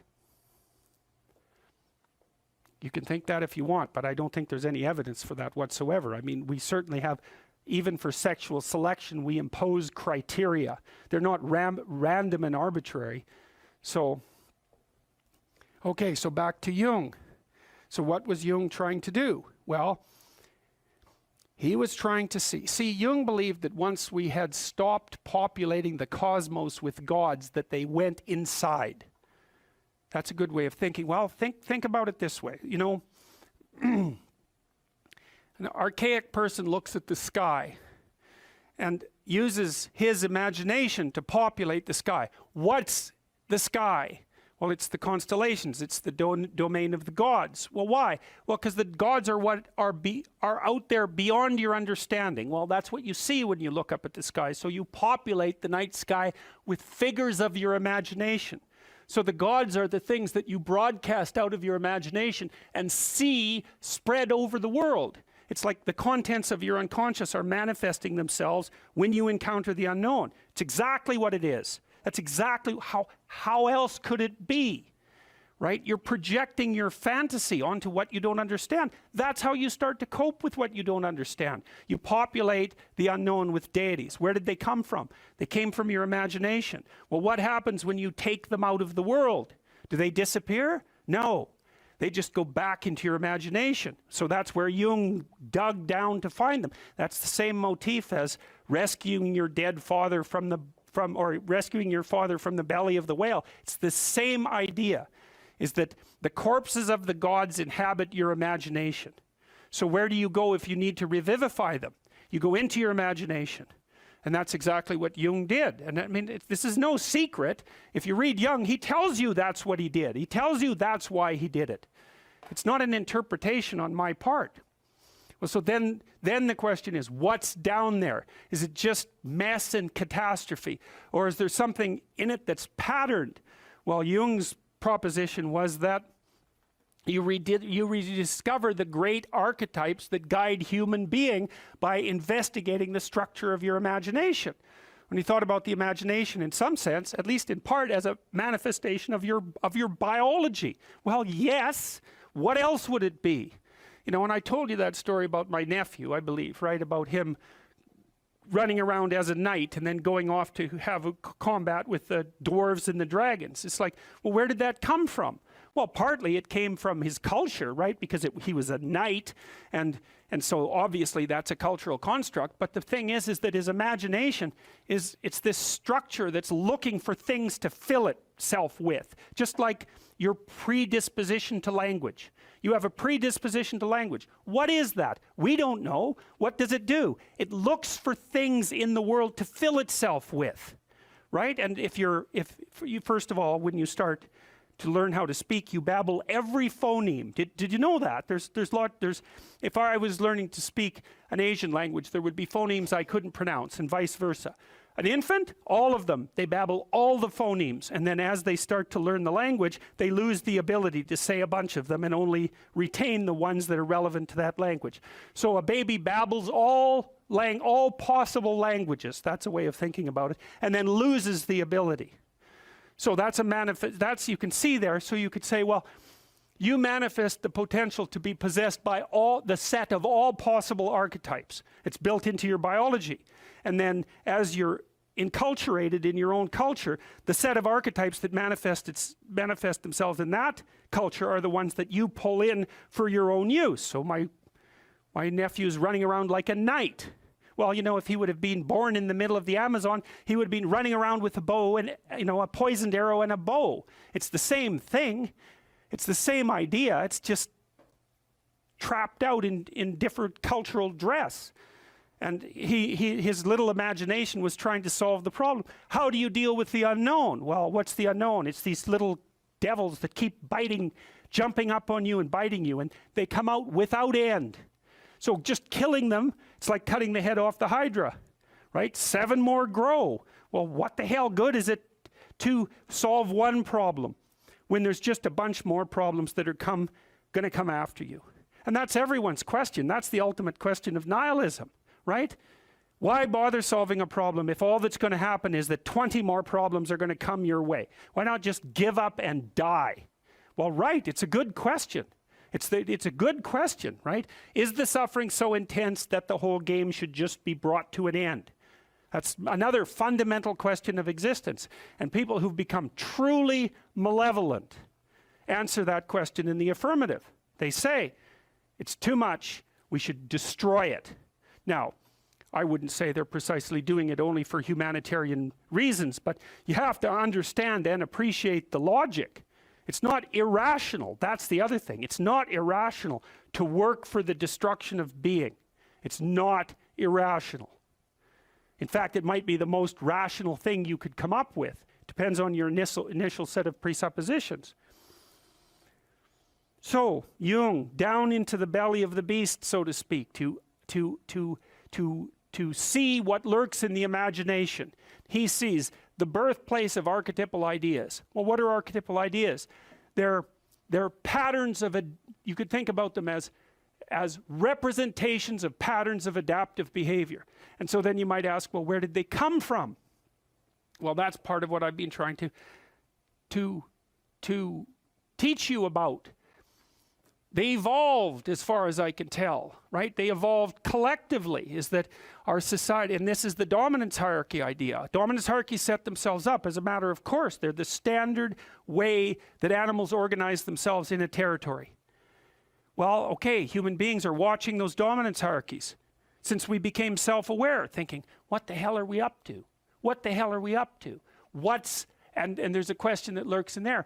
What constitutes acceptable power? What constitutes acceptable sovereignty? Who should lead? Who should rule? What should be at the top? Well, we talked about that. The Mesopotamians figured that out. Speech and vision, that's Marduk. Speech, vision, and the willingness to confront the terrible unknown. That's what should rule. Well, what's that, an arbitrary idea, or is that a great idea? How could it be any other way? Well, that's what human beings are like. And I don't think that you can read the Mesopotamian story and understand the reference, which isn't an easy thing to do, and fail to draw that conclusion. Marduk has eyes all the way around his head. He speaks magic words. He goes off to fight Tiamat, the dragon of chaos. Well, what's that? That's the reptilian predator that lurks in the unknown. Well, is any of that, is there anything about any of that that stands in opposition to what you would presume if you were just analyzing our situation from a purely biological perspective? We're prey animals, we're predators. We've been threatened by reptiles forever. Why wouldn't we use the predator that lurks in the dark forest or the water as a representative of the unknown? Why wouldn't we harness that circuitry? We already have it at hand, and even more to the point, how could we do anything else? It makes perfect sense. Well, so then you might say, well, what would you want to be king? You could say king of the world or king of your own soul. What do you want to subordinate yourself to? How about your heroic willingness to encounter the unknown and articulate it and share that with people? There's no nobler vision than that. And I don't see that it's merely arbitrary. And so, and it's not merely arbitrary too, because if you do that, to the degree that you do that, assuming your society isn't entirely corrupt, you will be successful. It will actually aid you practically. You'll rise up above men. You'll be selected by women. You'll be admirable. You'll be valued. And you know that because if you look at the people that you admire and value, again, unless you've taken a detour into dark places and are possessed with admiration for people who are working for malevolent purposes and for destruction, you just have to watch the people that you admire and try to figure out what's common across them and draw your own conclusions. And you can ask yourself too, when you're torturing yourself with your conscience because you're not doing what you should be and you know it, what is it that you're torturing yourself in relationship to? You have a vision of your own ideal and you torment yourself if you're not matching it. What's the ideal? Well, you don't know, right? It's kind of incoherent and poorly articulated, but that doesn't mean it isn't trying to manifest itself and make itself known to you. It's really the purpose of religious education, is to make that ideal articulated. This is one of the great stories of mankind, and it's not, this isn't the only variant of this story. There's many variants of it, but this variant is useful for our purposes. That's a story I stumbled across a long time ago. I'm going to tell you the second story first because I don't have the energy to tell you the first story. So this is a story that the ancient Egyptians predicated their society on. And to understand this story, the first thing you have to know is what the characters were. And these characters were gods. There's 4 of them. Although the Egyptians had far more than 4 gods. You might think of these as the central gods. And you might think, what is a central god? And then you might think, well, imagine that the gods compete for dominance across time in people's imaginations. And some gods win. And they occupy the primary position of dominance in the hierarchy, in the dominance hierarchy of gods. And those are ideals. And ideals compete across time for dominance. And they're embodied. And so when diverse tribal people come together, they throw all their gods into the ring and they fight across time, and something emerges as a victor. And that's the emergence of monotheism out of polytheism. And it parallels the development of a unified morality within each of us as we develop across time. And the God that emerges as dominant across time bears a substantial resemblance. Imagine you have a set of gods in this locale that are competing across time, and something emerges as dominant. And then over here you have another set of gods that compete across time for dominance, and something emerges. You'll see major commonalities across the 2 things that emerge. And the reason for that is because the process of emergence that gives rise to both of them is similar in both situations. And that's part of what accounts for the cross-cultural similarity of high-order religious ideas. All right, anyways, you need to know the characters. Osiris.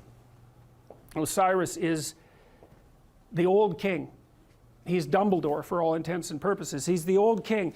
He's the spirit that established the Egyptian state when he was young. He was a great hero, but now he's old. And he's archaic, and he's willfully blind. That's Osiris. He has a brother, Seth. Seth is Set. And Set is Satan, because the word Satan comes from the word Seth and Set via the Coptic Christians. So he's a precursor to the Western idea of Satan. You have Isis. Isis is queen of the underworld, and Isis was the goddess of a religious structure that prevailed across thousands and thousands of years. Isis. And you have Horus. Horus is a falcon. And the Egyptian eye, everyone knows that eye, right? The eye with the open pupil, that's Horus. And Horus is a falcon because falcons can see way better. They can see better than us. They can see better than anything else except for perhaps eagles. And they fly above everything. Zazu in Lion King is Horus, right? And Mufasa is Osiris. And Scar is Seth. And there's no specific representation of Isis, but the closest there is in that story is probably the Queen of the Hyenas that's played by, who's the actress? Yes, Whoopi Goldberg, that's right, because she's like the queen of the underworld, right? She's the queen of the hyenas that live out among the death. But, okay, anyways, Seth, Osiris, Seth, Isis, and Horus. Here's how the story goes. Osiris is a great king. He established the Egyptian state. You could think about him as the embodiment of Egyptian custom and tradition. You could think about him as the thing that the pyramid represents. All right? But he was great when he was young, but he's not young anymore. He's old, and he's willfully blind. And what that means is that he doesn't see what he could see. He refuses to see what he could see. Why is Osiris old and willfully blind? Because that's what culture is. It's a paternal spirit that's old and willfully blind, and it's always that way, always that way. And the reason for that is because it's a construction of the dead. The dead aren't alive. They can't, so they're out of date, and they can't update themselves anymore. And you inhabit their corpse. And that's actually what happens in an earlier story that I'll tell you next week. The early Mesopotamian gods inhabited the corpse of their father, roughly speaking. Anyway, so Osiris was great and when he was young, but he isn't young anymore. He's old and he's willfully blind. He won't look where he knows he should look. He doesn't have the energy, or maybe he doesn't have the spirit. His brother Seth is not a good guy. And Osiris knows it, but he underestimates his malevolence and power. And so Seth wants to rule the kingdom. So what does that mean? It's easy. Every stable society is threatened by willful blindness and malevolence, always. Every bureaucracy has that proclivity to stagnate and to become blind. That's why corporations die all the time. That's why a Fortune 500 company only lasts 30 years. It's why we have to have elections. It's to stop the dead from staying in control for too long. Osiris turns a blind eye to Seth. Seth is happy about that. Same thing happens in The Lion King, roughly speaking. Seth one day waits for Osiris to make a mistake and to be weak, and he attacks him and he chops him up into pieces. And he distributes the pieces across the entire Egyptian state. In fact, the Egyptians regarded their provinces as pieces of Osiris's body. Okay, so now you can't kill Osiris because he's a god. And why is he God? A god because he represents the spirit of structure. And there's always structure. It can't be destroyed. It always reconstitutes itself. It can be hurt and broken into pieces, which is exactly what happens to Osiris. Things fall apart. Why? Because they get old and because malevolence undermines them. That's what the Egyptians were trying to sort out. Okay, so Seth distributes his Osiris all over Egypt so he can't get himself back together. Right? Things fall apart and they can't be brought back together. But the spirit of Osiris still lives in the pieces. So what happens? Order is demolished. What would you expect? Chaos emerges. That's Isis. Isis is queen of the underworld. She's Osiris's wife. Order and chaos, just like the yin and the yang. Order collapses, up comes the queen of the underworld. She's looking for order. Chaos cries out for order. She's looking for order. She goes all around Egypt trying to put Osiris back together. It's a state of chaos. She finds his phallus. She makes herself pregnant with it. And what does that mean? Well, it means it's like Geppetto in the belly of the whale. That thing has the potential to reemerge. The thing that collapses into its pieces is still alive. It can unite with the chaos and produce something new. That's the story of the dissolution of structure into chaos and then its revivification. Isis makes herself pregnant. She goes back down to the underworld. She gives birth to Horus. Horus is the Egyptian eye. He's the son of the great father and the great mother. He's a messianic figure. And in fact, much of the mythology that described Horus was extracted without much modification and then attributed to Christ. Very much, and you can read about the parallels. You can read about it online if you want. But there's any number of parallels. And of course, there is the mythology that the Jews came out of Egypt. And of course, the Christians emerged from the Jews. And so there was a tremendous influence of Egyptian thinking on the development of these later ideas. And you see pictures of Isis with Horus on her lap that are virtually identical in content and form to the later pictures of Mary with the infant Christ. And that's the holy mother of God in the hero. It's not a Christian motif. It's far deeper than a Christian motif. It's a human motif. So Isis, queen of the underworld, gives birth to Horus, and Horus grows up outside the kingdom. Why? In the underworld. Because that's what human beings do. You're alienated from your culture. Always. Why? It's old and dead and corrupt.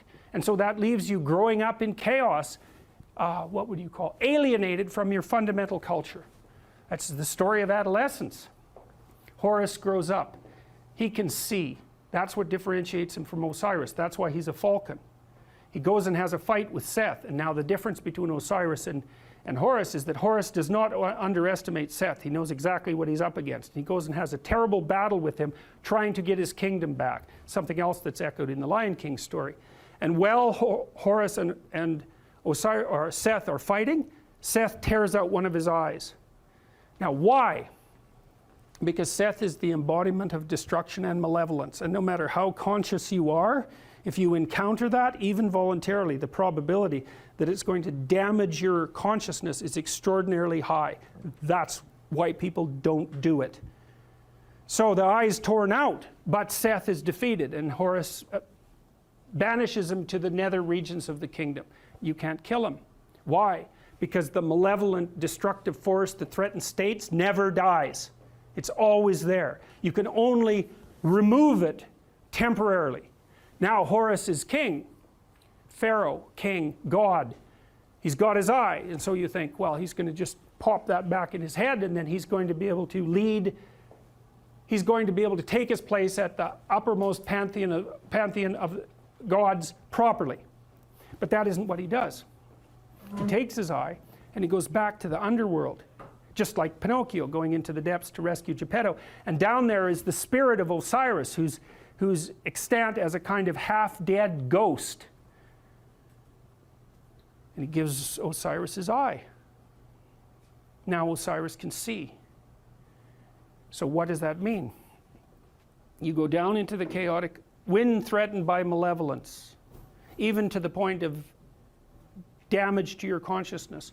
You go down into the chaos and you find the dead spirit of your tradition and you give it vision. And so, provided with vision, Osiris regenerates, and then Osiris and Horus go back up to the world, linked together and rule jointly. And the Egyptians believed that the Pharaoh, who had an immortal spirit, was the embodiment of the conjunction of Horus and Osiris. And that's what gave him sovereignty. And so you think about how brilliant that is. The Egyptians are trying to puzzle out who should lead, who should be Pharaoh, and what do you have to be if you're going to be Pharaoh in order for things to work. You have to be awake to malevolence and chaos, and you have to embody your tradition. And that puts you at the highest pinnacle of the dominant structure. And that's the same as, it's the same thing. It's the same thing as the battle between the gods across centuries or eons and the emergence of the highest possible moral virtue as a consequence of that competition. It's the eye on the top of the pyramid, right? It's, you know, in the Washington Monument, there's a cap on the Washington Monument. The top of the Washington Monument is a pyramid. At the top of the pyramid is a cap. It's made out of aluminum. And the reason it's made out of aluminum is because when they made the Washington Monument, it was the most valuable metal known. And so what does it mean? It means there's a pyramid and there's something at the top of it. But the thing that's at the top of the pyramid isn't the same as the rest of the pyramid. That's the thing. The pyramid exists. There's a dominance hierarchy. Something climbs up to the top. But it's not just at the top of one pyramid. It's at the top of all of them. The thing that rises to the top of any given pyramid is the same thing that can dominate all pyramids. It isn't good enough to be the best at a dominance hierarchy. What you want to be is the best at the set of all possible dominance hierarchies. Right. And that's the thing that's gold at the top of the pyramid, and that's the eye. That's what the Egyptians figured out. And what does that mean? It means the thing that puts you at the top is attention. Pay attention. Keep your eyes open. It's not the same as thinking. It's not the same thing.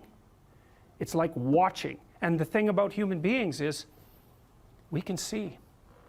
We can see better than any other creature except birds of prey. And so our capacity to see is in fact what we use in the world. Our brains are actually organized around vision, unlike most animals. Their brains are organized around smell, not us. We can see. We stand upright so we can see a long distance. And in our ability to see is what saves us and what saves our communities. And that's what these stories are trying to portray.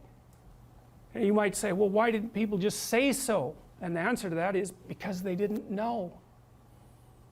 It took a long time to figure it out. Forever. It's taken forever to figure it out. It's part of what I hoped when I wrote this book, and part of the reason that I'm teaching it is because it seems to me that it would be useful for everyone to actually understand this instead of just having it told as a story. It's like, that's great, man. Yes, you need the story. But why not also just understand it? There's this idea that philosophers have developed in the last 50 years called performative contradiction. It's like a lie. Normally you think of a lie as you lie when you say something that you know not to be true. And there's different forms of lies. There's sins of commission, lies of commission, where you literally say something and you know it not to be true. And then there are lies of omission, where you have something to say and you don't. And classically, people have regarded sins of commission more seriously than sins of omission. But sins of omission, they're not nothing. And I've read studies that purport to demonstrate that if you ask people when they're older, what they regret most in their life, it isn't the mistakes they've made, it's the opportunities that presented themselves to them that they never took, right? That's a sin of omission. I think it's an open question. Maybe your life would be long enough, even though it's short, maybe your life would be long enough if you took advantage of everything that came your way. Maybe you'd exhaust yourself in the pursuit of that opportunity so that you could be content with the finitude of your mortal existence. If you didn't avoid and hide things in the fog, let's say, that's rule number 3. Do not hide unwanted things in the fog. Your own future, all that opportunity. Do not do what you hate. You go to work and you hate it, right? You're forced to do things that you don't want to do, that grate against, not your lack of discipline, right? We have to get that straight, not your immaturity. You have to, if you're resentful, you got to ask yourself, are you just immature or are you being tyrannized? No, those are the questions. And the probability that you're immature is very high if you're resentful, but it's also, it's the case for everyone, right? It's like, have you fully grown up? It's highly improbable. And you know what people, you know what they're like, you know yourself, that you're still 13 in some ways. And I can see this in my clinical clients often. It was so interesting watching them talk, because especially if they had been hurt at some point in their life, they would literally, I could see them transform right before my eyes. I saw one woman once who talked to me about a very traumatic experience she had. Her mother put her in a grocery cart, and it was on a hill.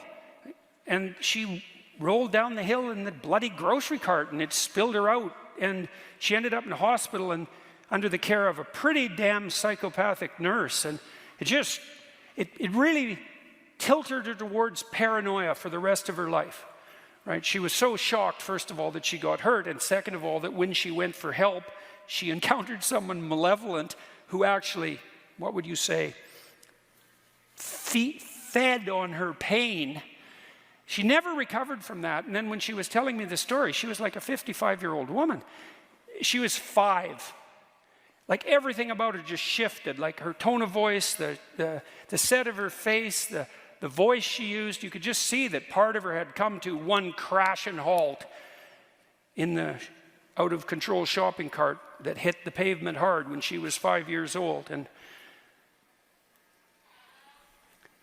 this hate.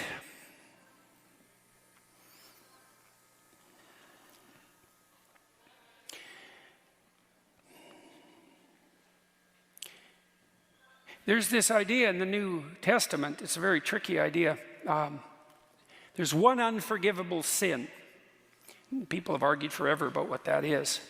Because the idea that one of the ideas our culture is based on is that if you've made mistakes in your life, but you admit to them, so that's to confess, let's say, and then you repent, which is to figure out what the hell you did wrong and decide to do better in the future. And that can be very hard if you did something really wrong, so it's not like it's an easy thing to do.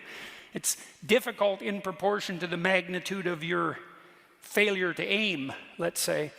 But that if you do that properly, no matter how far you've strayed, that you can be set back on the proper path, right? That you can be forgiven and that you can then move ahead. And we better hope that's true, because there isn't anybody anywhere who hasn't done many things that were pretty damn dark. And if it was all only the case that we were done when we made a mistake, then, you know, the jig's up for the rest, for everyone. And so you need justice, because you can't get away with everything or even anything perhaps, but you need mercy too. And mercy is, well, the same. You apply that to your children as well. You know, they make a mistake or multiple mistakes, and perhaps even more so when they're teenagers. And the basic rule is still, you know, try to do better and you're still welcome, fundamentally. And that's a good rule. That's a really good rule. What would interfere with that process of redemption, let's say, and maybe that's your decision not to abide by the dictates of your own conscience. So you tell yourself, I shouldn't be doing this, whatever it happens to be. Maybe you don't find your job meaningful. And not that that's a simple problem. Or maybe you're really called upon to do things at work or in your family life, or just to save your good name, that really do disturb you, and yet you do them anyway. And then you practice doing that. You make that into a habit, and everything you practice, that becomes you. This is true neurologically. If you repeat something over and over, if you practice it, you build the biological structures that make you an expert at that. And so if you're practicing violating your own conscience with a performative contradiction, this other form of lie, this willingness to act out things that run contrary to your own sense of morality, right? So you act out a lie, well, then you become the embodiment of a lie. And, well, there's endless metaphorical speculation about the spirit of the lie, right? I mean, that's one of the characterizations of the great adversary of mankind, you know, is the prince of lies. And you allow that to take up its residence within you because you're rationalizing doing what you hate, then you do that at your own peril. And if you get really good at that, maybe there's no way back. The danger of being an actor, you know, is that you become the actor and then you lose you, obviously.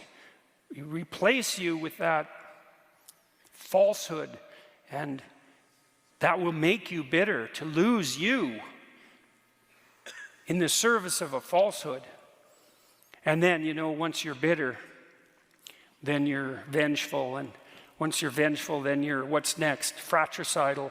That's Cain, by the way. And once you're fratricidal, the next step is homicidal, and the step past that is genocidal. And, you know, you can walk down all those steps, and people have lots of times. And every one of us has something in us of all of that. That's for sure. And you don't want to practice that.